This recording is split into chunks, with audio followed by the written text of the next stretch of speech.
Class of the year.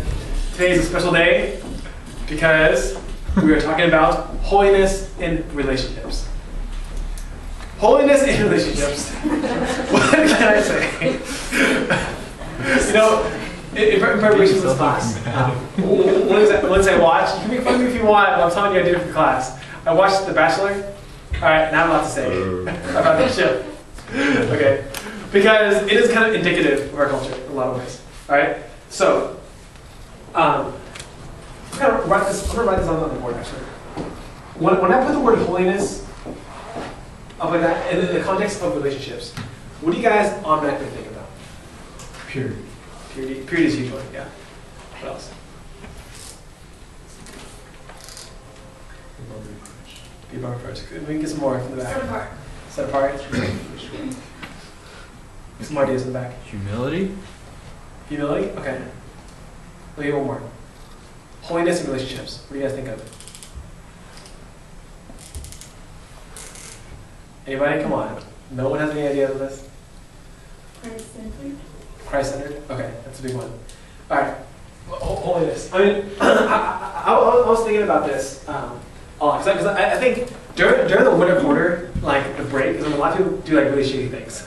Okay, so this is like part of my conviction of doing this CE at this time. All right, holiness in relationships. There needs to be holiness in relationships. Okay, there needs to be a level of seriousness we take into our dating relationships and even to our marriages. Okay.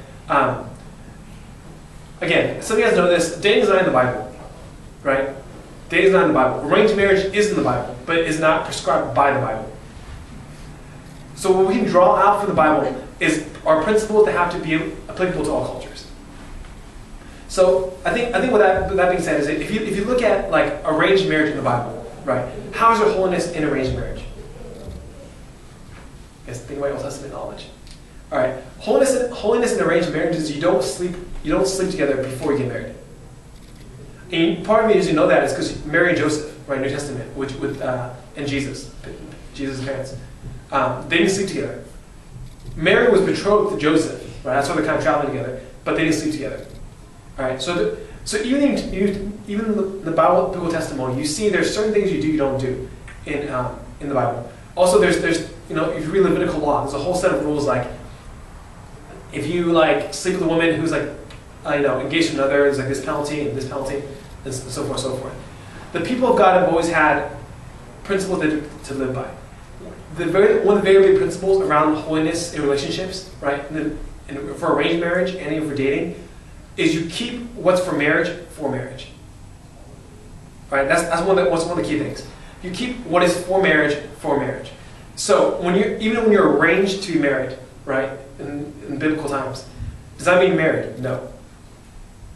So for example, you don't make plans as if you're like married in terms of like having kids together and all that stuff, right? Until you are married, right? Then you start doing those things. Your families aren't joined together until you actually are married. All right.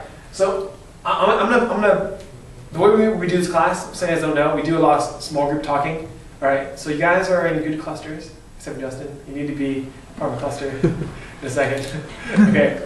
We're going to talk about this. Before I go into this more, all right, let me ask you guys in your small groups, what are good boundaries?